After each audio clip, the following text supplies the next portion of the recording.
Now, moving on to the second slide of the competitor analysis. So, Company D, when you're looking at their market share, they really outperformed us in almost every market segment, and in even doubling our private label market share. So, from years 11 to 17, thankfully, we're able to capture back and maintain leadership in all the segments, especially the private label. Whereas you can see after year 14, they have a pretty significant dip there, and then they lose their presence. So, throughout the simulation, Company D just wasn't able to elevate their company appeal, which was also a really big benefit to us, and I think ultimately gave us the edge over them despite our similar strategies.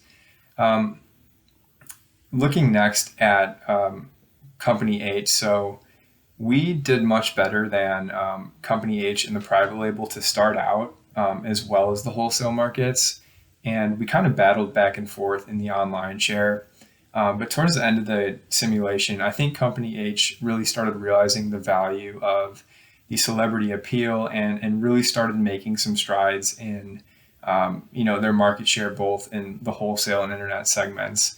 So they kind of leveraged this high model availability and their pricing kind of dropped to the middle of the pack and really started getting aggressive with the private label, which was a pretty significant threat to us.